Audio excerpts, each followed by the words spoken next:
यहाँ पर मैं आपको जीएसएम से रिलेटेड न्यू डेटा सर्विसेज के बारे में बताऊँगा, यानी कि ऐसे न्यू डेटा सर्विसेज जिनका यूज़ जीएसएम में हुआ है।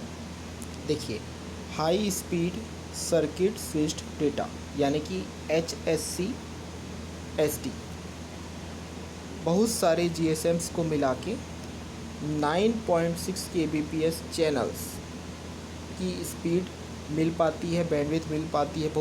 जब हम बहुत सारे सेवरल जीएसएम्स को क्या करते हैं, ज्वाइन करते हैं, तब हमें ये स्पीड मिल पाती है जो कि होती है 9.6 kbps। इसमें यानी कि high speed circuit switch data allocate किया जा सकता है बहुत सारे टीडीएमए स्लॉट्स को एक टीडीएमए फ्रेम के अंतर्गत। थ्योरेटिकली यदि हम देखें तो क्या होता है, एक मोबाइल स्टेशन यूज़ कर सकता है सारे 8 स्लॉट्स को एक टीडीएमए फ्रेम में, ताकि अचीव किया जा सके एक एयर इंटरफेस यूज़र रेट यानी कि AIUR। High speed circuit switch data के लिए सिर्फ और सिर्फ रिक्वायर होता है सॉफ्टवेयर अपग्रेड एक मोबाइल स्टेशन में और मोबाइल स्विचिंग सेंटर में।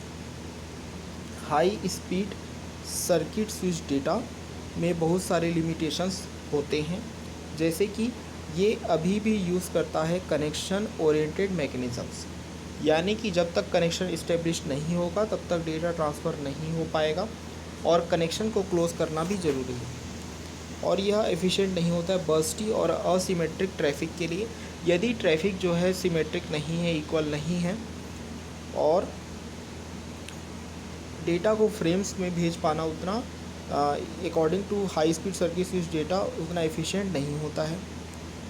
और जो भी चार्ज होते हैं वो बेस्ड होते हैं नंबर ऑफ़ चैनल्स एलोकेटेड होने पे।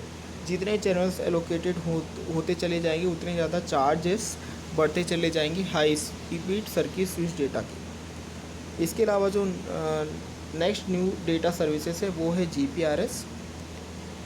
GPRS का फुल फॉर्म है जनरल पैकेट रेडियो सर्विसेज। इसके कई सारे फीचर्स हैं, जैसे कि इसे बोला जाता है 2.5G सिस्टम।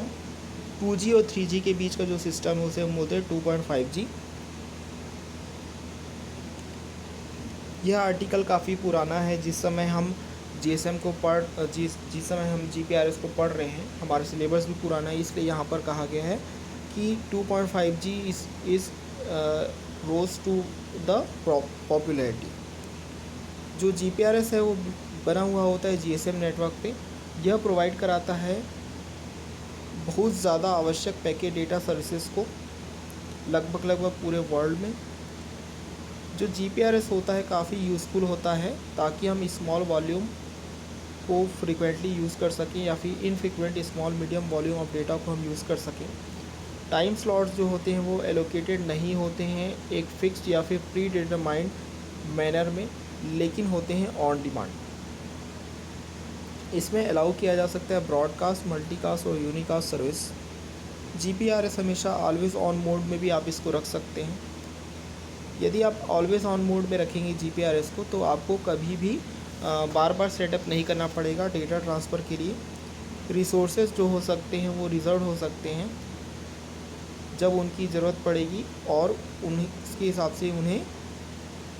हिसाब से ही चार्जेस यानी कि डेटा के चार्जेस कटेंगे।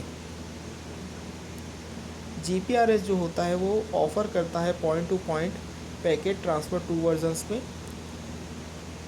Point to point connection oriented services और point to point connectionless service. इसके अलावा जो GPRS है वो मल्टीकास्टिंग भी प्रोवाइड कराता है, जिसे हम बोलते हैं पॉइंट टू मल्टी पॉइंट यानी कि PTM सर्विस। GPRS में यूज़र स्पेसिफाई कर सकता है क्वालिटी ऑफ सर्विस प्रोफाइल को, यानी कि सर्विस का प्रेसिडेंस किस तरीके से उसको लेना है। High quality of service, normal quality of service, ठीक है, हाई लो, ये क्या हो जाती है, ये प्रायोरिटी हो जाता है। ये एक्चुअली में क्वालिटी में नहीं आएगा, लेकिन इसको क्वालिटी ऑफ सर्विस में इसलिए हम कंसिडर कर रहे हैं क्योंकि ये यूज़र के द्वारा तय किया जाएगा। Reliability class, delay class, peak throughput class for data, mean throughput class for data, ये सारे जो हैं यूज़र के द्वारा स्पेसिफाई किए जा सकते हैं। नेक्स्ट वीडियो में हम बात करेंगे GPRS आर्किटेक्चर के बारे में।